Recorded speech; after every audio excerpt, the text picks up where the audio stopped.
Have you felt like you have been stuck on a karmic merry-go-round for the past 18 months, year and a half? If so, this upcoming partial solar eclipse in the sign of Aries could be the beginning of the end of those karmic cycles repeating. So we do have a new moon solar eclipse. It's a partial eclipse happening, which is coming up this weekend in the sign of Aries. And this is going to be the last eclipse on the Aries and Libra axis for the next 9 years. This is even more powerful to me because this is activating both Mercury and Venus's retrograde, which are happening in the signs of Aries and Pisces. So both Aries and Pisces energy are going to be activated because, of course, the nodes have already shifted into Pisces and Virgo, North Node being in Pisces, South Node in Virgo. We just had a South Node full moon lunar eclipse in the sign of Virgo just 2 weeks prior to this eclipse. And now we are having our last eclipse on the Aries axis. But back to how this eclipse is affecting and activating both Venus and Mercury retrograde. Venus and Mercury are both still in retrograde at the time of this eclipse, and this is happening at the exact degree point that both Mercury and Venus stationed at. So think back to the beginning of March. March 1st is when Venus stationed retrograde and what was happening or what was being highlighted in regards to your relationships. It doesn't just have to be romantic partnerships, but of course this is a theme when we're talking about Venus retrograde. But what happened in regards to your relationships, or what was being reevaluated, or what was brought to your attention, what setbacks, what challenges, what has been happening in your relationships. And then around March 15th, Mercury also stationed retrograde at this same degree point. So what happened mid-March, around March 15th, that this could be through forms of communication. Of course, Mercury is the planet of communication.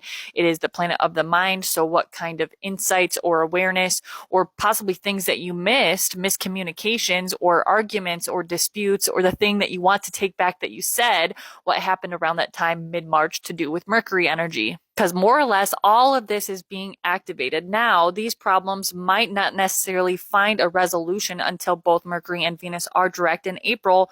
But that said, this solar eclipse is really asking us to end a cycle. It is a new moon solar eclipse. So new moon solar eclipses are really about new beginnings, fresh starts, planting seeds, but we have to leave something behind. We're closing out a cycle. This is the last eclipse in Aries and the last eclipse on the Libra Aries axis for the next 9 years. So we're asking to close something out and start something anew. It's a very transformative energy, and it's very much an activation, an ending that leads to a new beginning.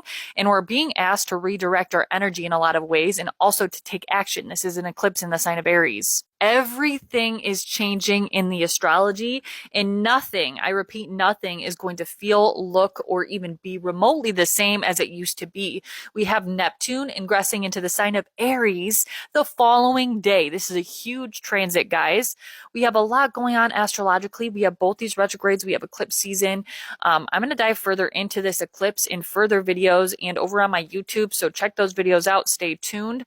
But this is a very powerful, activating, and launching type energy, for lack of a better term. It's really like activating energy to awaken us, to transform. It's asking us to change. It can be a bit uncomfortable, I'm not going to lie, because we're headed in a new direction and we need to redirect our energy, our focus, and we need to be able to take action. Stop making excuses because you're not really sure where you need to go or what you need to do. You do know, you're just not making the decision to take action forward, and you know what you need to do, and you need to do it.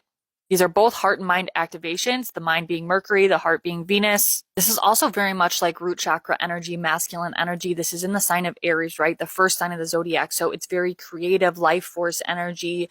It's very much activating Shakti, Kundalini energy. One is masculine, one is feminine, but this is more so the masculine energy about taking action, being ruthless, not being afraid of that new beginning. It's like the Fool card in tarot, like taking that leap of faith.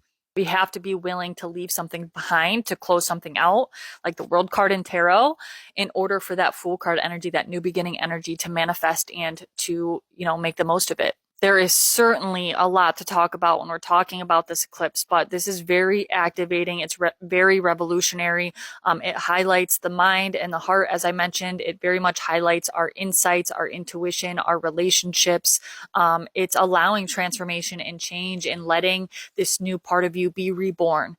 And we're ending karmic cycles. We're going into totally uncharted territory with all these planetary energies happening at the same time. So stay tuned for future videos on this eclipse, both here and over on my YouTube, guys. Personal readings for astrology and tarot can be found at the link and you know where. I also have a free mini ebook up there, so check that out. It's about the history of tarot. This is a new chapter, guys, so utilize it, hone in on it, and just enjoy the ride. It's very intense energy. It's a solar eclipse, of course. It is a partial solar eclipse, but look to the house position that this is happening at for you. This is happening at 9 degrees of Aries. So look and see, and that'll give you more insight on, how this is affecting you more on a personal level and how this is energetically and spiritually and physically affecting you. But check out where it's happening in your chart. For more information on that, you can always book a personal reading with me, both astrology and tarot. But much love, guys, and happy solar eclipse in Aries. Much love, y'all, and stay groovy.